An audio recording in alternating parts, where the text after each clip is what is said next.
আমি ব্যারিস্টার তাসমিয়া প্রধান, সভাপতি জাতীয় গণতান্ত্রিক পার্টি জাকপা। ত্রয়োদশ জাতীয় সংসদের সংরক্ষিত নারী আসনের সংসদ সদস্য নির্বাচিত হয়ে সর্বশক্তিমান সৃষ্টিকর্তার নামে শপথ করছি যে আমি পবিত্র জাতীয় সংসদের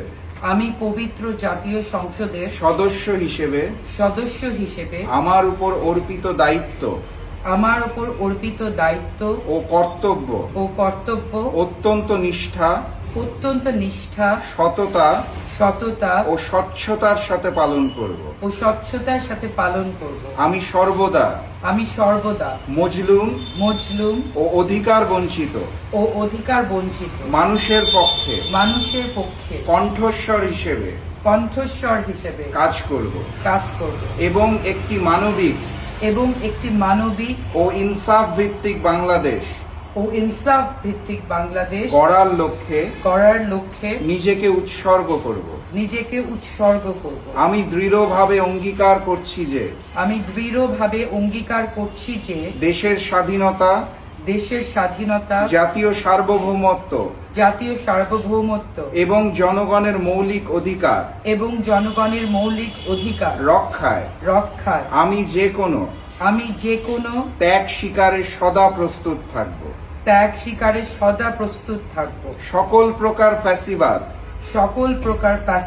স্বৈরতন্ত্র এবং জালিমের অপশাসনের বিরুদ্ধে সংসদে আমার ভূমিকা হবে আপোষহীন ও সোচ্চার। যে কোনো ধরনের আধিপত্যবাদ এবং বহিঃশক্তির আগ্রাসনের সামনে আমি কখনোই মাথা নত করব না। শোষিত মানুষের অধিকার আদায়ের সংগ্রামে আমি সর্বদা অবিচল থাকব। বিজয়ের পথে যাত্রা শুরু জীবন অথবা মৃত্যু। আমিন। ধন্যবাদ আপনাকে।